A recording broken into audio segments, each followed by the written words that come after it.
sama Pak ya.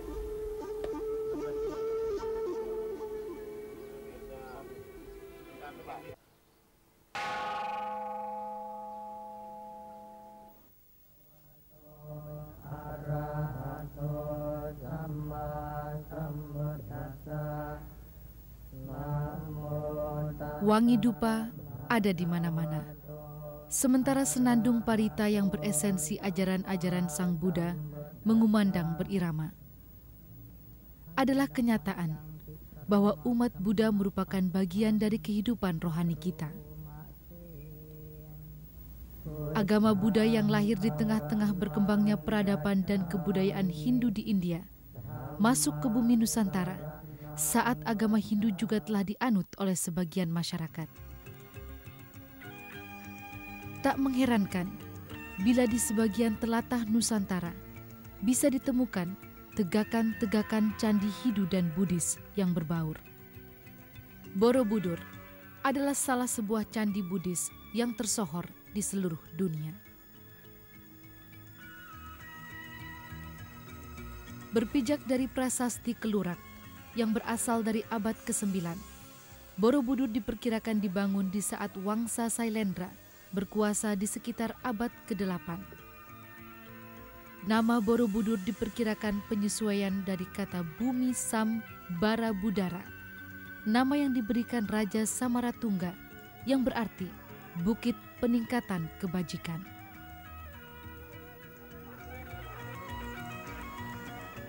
Setelah itu Borobudur seakan lenyap di telan pergantian peradaban. Borobudur yang berabad-abad terlupakan dalam sejarah seakan dibangkitkan dari tidur nyenyaknya oleh Sir Thomas Stamford Raffles dari Inggris yang sempat berkuasa sebentar di tanah air. Raffles, seorang pengagum sejarah dan kebudayaan pribumi, mulai meletakkan dasar-dasar bagi penyelidikan kepurbakalaan. Pada tahun 1815, ia menugaskan H.C. Cornelius, seorang perwira Zeni, untuk mengadakan penyelidikan. Kerja keras mereka membuahkan hasil dengan ditemukannya jejak-jejak bangunan Borobudur. Selama perjalanannya setelah bangun dari tidurnya, Borobudur mengalami 2 kali pemugaran. Pada tahun 1907 hingga 1911, pemerintah Belanda di bawah komando Insinyur Van Erp memugar Borobudur yang menelan biaya 100.000 frank. Dalam masa selanjutnya, Borobudur juga menyedot perhatian Badan Dunia UNESCO yang ikut berperan di dalam pemugaran kedua tahun 1973 hingga 1983 yang bertujuan melestarikan monumen megah Borobudur. Candi Borobudur ini yang diperkirakan dibangun pada abad ke-8, kemudian diketemukan kembali secara resmi oleh Gubernur Jenderal Raffles tahun 1814, sampai sekarang ini telah mengalami 2 kali masa pemugaran. Pemugaran pertama pada zaman pemerintahan Belanda tahun 1907 sampai 11 yang dipimpin oleh seorang kolonel ahli jembatan yang bernama Van Erp. Pemugaran Van Erp yang selama 4 tahun ini, kalau ditinjau dari segi teknik dapat dikatakan sangat berhasil.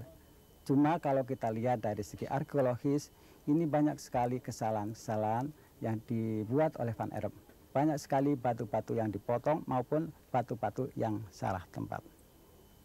Kemudian pemugaran yang dilaksanakan oleh bangsa Indonesia tahun 1973 sampai 83, di mana waktu itu pemugaran ini dibantu oleh UNESCO, ini tujuannya adalah untuk melestarikan bangunan Candi Borobudur.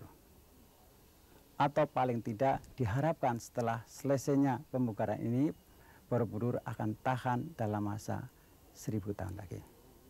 Untuk mencapai suatu tujuan yang sangat mulia ini, paling tidak tahan dalam masa 1000 tahun lagi, maka pada masa pemugaran yang kedua, seluruh batu-batu Candi Borobudur dibongkar, diawetkan, diperbaiki dan lain sebagainya. Kemudian kita buatkan fondasi beton bertulang, di mana fungsi daripada fondasi beton bertulang adalah untuk sebagai tempat fondasi atau bertumpunya bangunan sekaligus untuk mengatasi air hujan. Demikian juga sarana ini dilengkapi dengan saluran-saluran air, lapisan kedap air, dan lain sebagainya. Maka dengan penggunaan sarana-sarana ini, Borobudur selalu dalam keadaan kokoh kuat dan selalu relatif dalam keadaan kering. Dengan keadaan ini maka diharapkan Borobudur akan selalu dalam keadaan baik maupun bisa berdiri kokoh kuat. Borobudur memang telah berdiri megah, namun baru 80% sempurna. 20% bagian candi lainnya kini masih dalam pencarian. Di antaranya, bongkahan-bongkahan batu candi itu disimpan di museum yang ada di Taman Wisata Borobudur.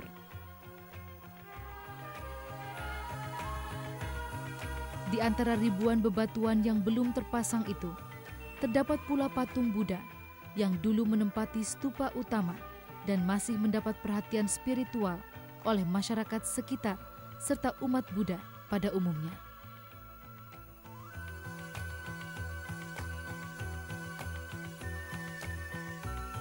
Berabad lampau, Candi Borobudur merupakan pusat perhatian para peziarah dari pelosok dunia. Para peziarah yang ingin mencapai tingkat bodhisattva datang ke Mendut menyampaikan penghormatan kepada Sang Buddha. Di Candi Mendut yang tertua dari 3 serangkai, Borobudur, Mendut, dan Pawon, terdapat patung Buddha yang terpahat dari segumpal batu sebagai pernyataan bakti kepada Sang Guru yang mengajarkan jalan pembebasan dari derita. Para peziarah beristirahat untuk mensucikan diri di Candi Pawon sebelum melanjutkan ziarah ke Borobudur.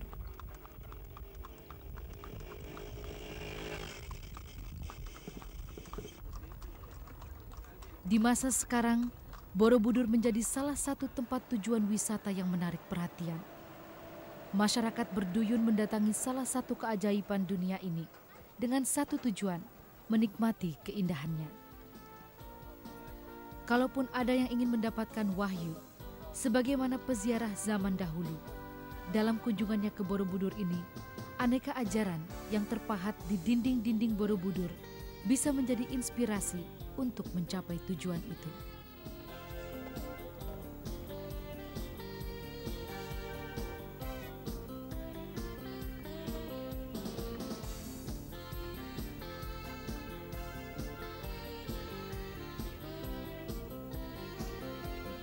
Dunia modern belajar melalui teknologi tinggi.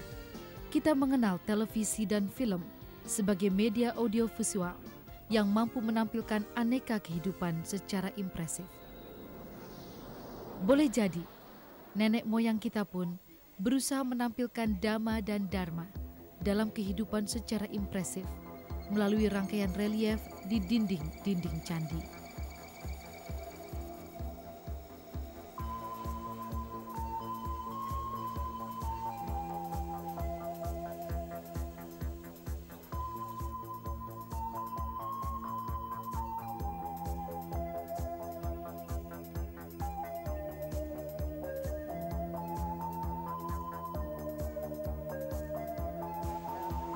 Sekitar 6.000 wisatawan berkunjung ke Borobudur setiap harinya.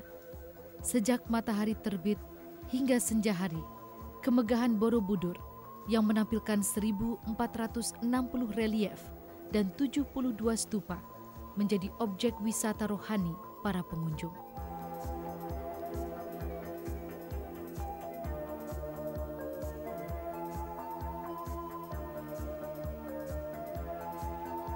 Salah satu pesona utama di Candi Borobudur adalah patung seorang Buddha yang sering diidentikan dengan tokoh pewayangan Bima yang terdapat di dalam stupa.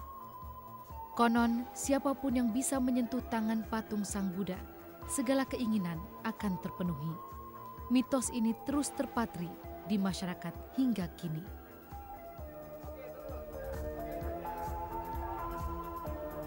Pada kenyataannya, kemegahan Candi Borobudur ini belum sepenuhnya dimengerti oleh sebagian pengunjung. Hal ini tercermin dari ulah tangan-tangan jahil yang masih sering menjahili candi.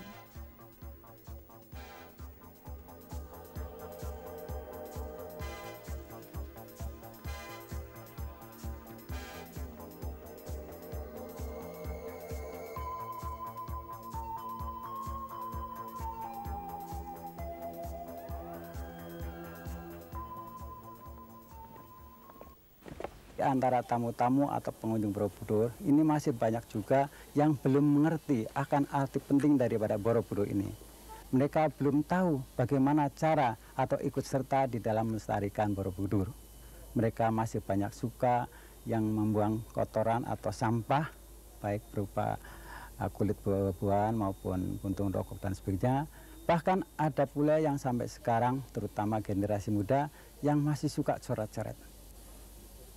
Ini adalah suatu hal atau pengalaman yang sangat kami sesalkan bagi seorang pengelola cagar budaya.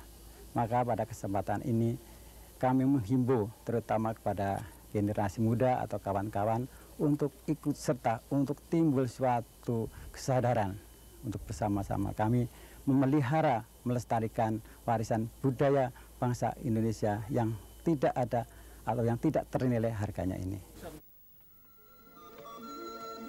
Bentuk bangunan Borobudur merupakan perpaduan unsur bangunan yang berasal dari Indonesia, yakni bangunan punden berundak dengan bangunan asal India berupa stupa. Bangunan Candi Borobudur terdiri atas 3 bagian. Paling bawah disebut Kamadhatu, menggambarkan unsur nafsu. Bagian tengah disebut Rupa Dhatu, menggambarkan unsur wujud.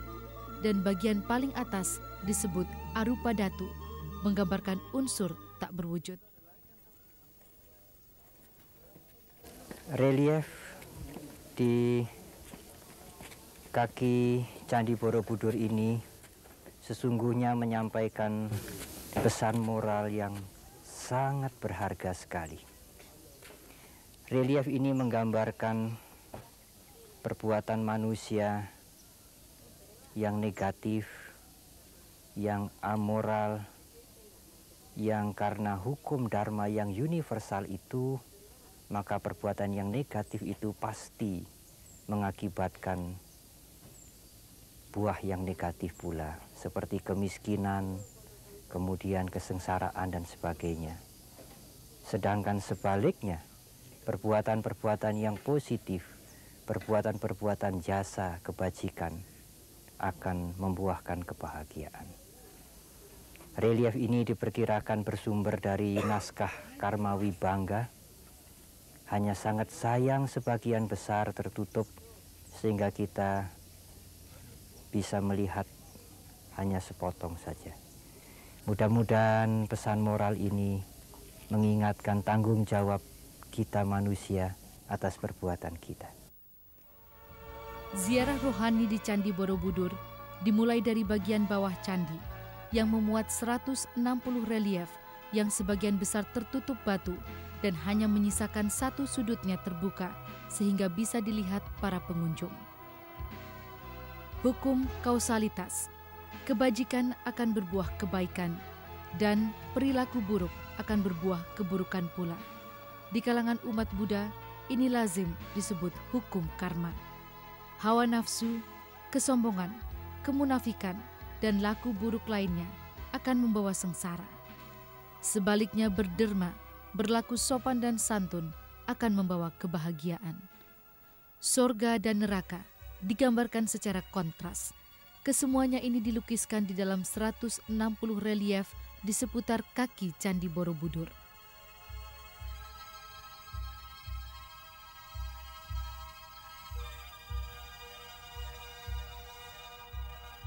Setelah menyimak berbagai pesan tentang nafsu manusia di kaki candi, ziarah dilanjutkan menuju lantai pertama dari bagian yang disebut Rupa Dhatu.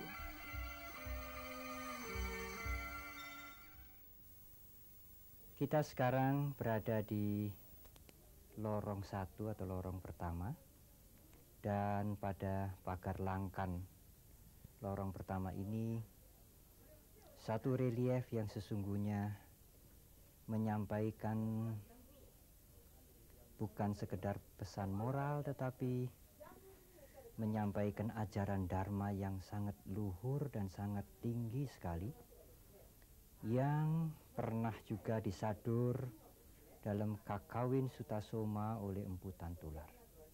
Inilah relief Sutasoma Jataka yang menggambarkan bahwa raksasa yang amat ganas yang bengis, yang kejam, yang suka membunuh manusia itu akhirnya menjadi takluk, hatinya menjadi lembut seperti sutera dengan ketulusan, kejujuran, dan kesungguhan hati Pangeran Sutasoma.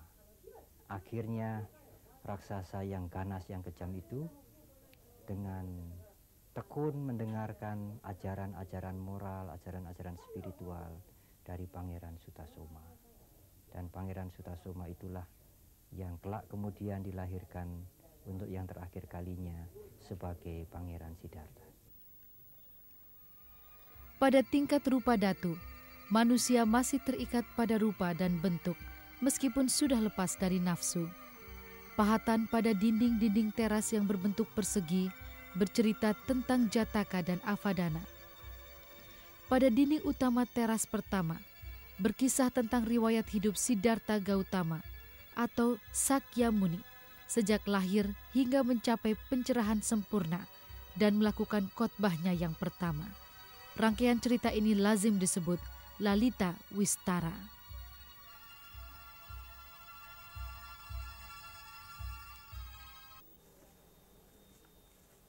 Pada lantai yang sama, pada lantai pertama, di dinding utama kita bisa melihat relief yang menggambarkan pada waktu Pangeran Siddhartha, putra mahkota kerajaan Kapilawastu, terkejut hatinya pada saat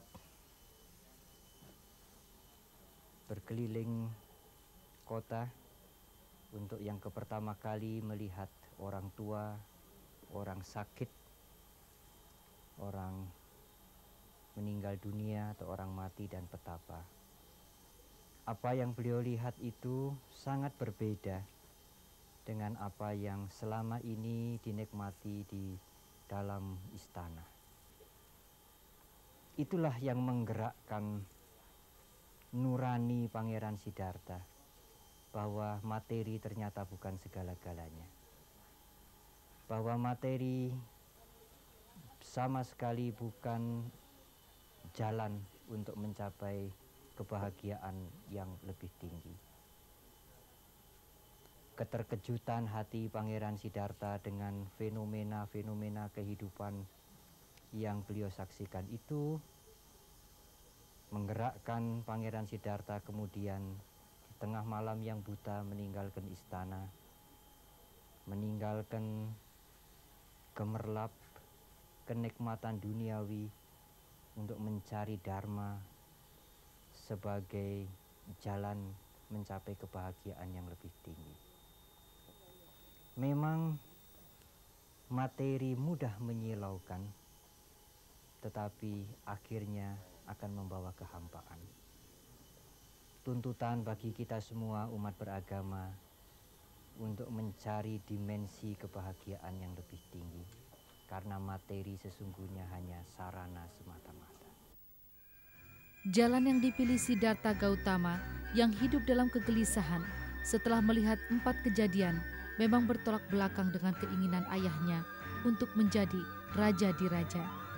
Dalam lingkaran kehidupan yang digambarkan dengan berputarnya roda, duka atau derita disimbolkan dengan umur tua dan kematian. Fenomena ini paling menampakkan kesengsaraan manusia dengan jelas. Lewat fenomena inilah Siddhartha memahami hakikat kehidupan dan kemudian berpikir untuk meninggalkan keduniawian demi mencari kebenaran dan ketenangan. Kita sedang menyusuri lorong-lorong Candi Agung Borobudur ini. Ini adalah lorong yang kedua. Kemudian kita akan melanjutkan ke lorong lantai yang ketiga. Kemudian berakhir pada lorong lantai keempat. Lorong-lorong ini menggambarkan kepada kita perjuangan manusia Sudana yang berusaha untuk belajar, menimba ilmu, mencari dharma dalam usahanya berjuang perjuangan spiritual mencapai kebahagiaan yang tertinggi atau kebebasan dari penderitaan. Pesan ini mengingatkan kita bahwa tiada mungkin kita mencapai kemajuan tanpa kerja keras, perjuangan, keuletan, ketekunan, sudah tentu termasuk perjuangan spiritual. Pada kenyataannya, dalam kehidupan ini, kita seakan-akan dihadapkan pada dua pilihan. Keduanya sering tak terhindarkan.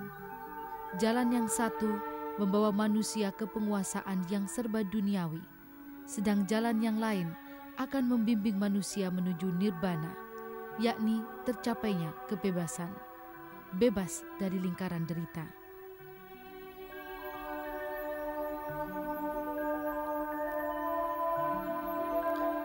Bercermin dari apa yang tertera di Candi Borobudur, kita menjadi tahu betapa kehidupan kita tengah diterpa proses rasionalisme dan imbas teknologi dewasa ini tengah menerpa kita, sehingga mengakibatkan kita manusia cenderung menjadi materialistis.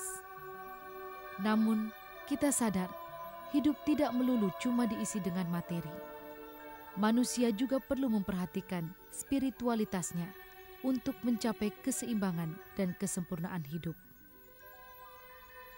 Cerita manusia Sudana, putra seorang saudagar kaya dalam pencarian keseimbangan hidup, sebagaimana dipahatkan di dinding candi lorong ketiga dan keempat, seakan menawarkan sebuah alternatif bagi para peziarah yang tengah mencari jawab atas kebenaran dalam hidup.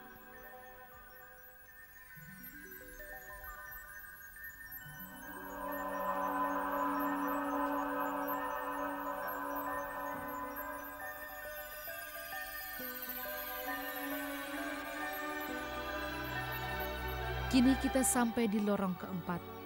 Di lorong ini kita masih disuguhi cerita Ganda Wyuha yang mengisahkan pencarian Sudana dalam mencapai kebenaran.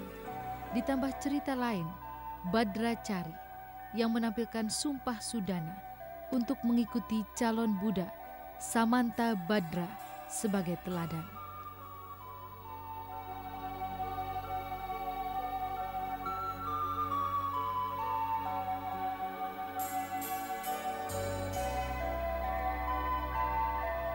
Selesai mengitari lorong keempat, kita menuju pagar langkan kelima yang memisahkan unsur wujud dengan unsur tak berwujud. Seluruh pagar langkan kelima menggambarkan puncak, zenith. Ke segala penjuru angin, tangan Buddha mengisyaratkan penalaran atau witarka mudra. Arupa Dhatu atau unsur tak berwujud merupakan bagian akhir dari perjalanan ziarah kita. Di sini tidak ada lagi rupa selain 72 stupa berbentuk genta yang di dalamnya duduk patung Buddha. Ini diyakini sebagai penyelesaian yang amat cemerlang yang dilakukan oleh para arsitek pribumi dalam menampilkan hadir dan ketiadahadiran Buddha dalam stupa-stupa yang berlubang. Karena pada tingkat ini, manusia sudah lepas dari segala bentuk dan sudah mencapai nirwana. Lubang stupa di lingkaran bawah berbentuk belah ketupat yang menggambarkan masih adanya jiwa yang labil. Orang masih tergiur dengan keindahan. Sementara lubang stupa di lingkaran paling atas berbentuk segi empat yang sangat tenang, menggambarkan sudah adanya kestabilan jiwa. Selain itu masih ada satu stupa lagi, yakni stupa induk. Konon stupa ini berisi 3 patung Buddha. Namun setelah melewati rentang waktu panjang, stupa induk kini kosong. Tak uzur dimakan umur. Dalam usianya Borobudur seolah telah menjelajah dunia, merangkai mitos dan legenda, memotret kehidupan, menggenggam semesta, membabar kesempurnaan melalui keindahan. Sebagaimana malam yang datang mengikuti siang, Borobudur akan terus mengikuti perputaran roda waktu.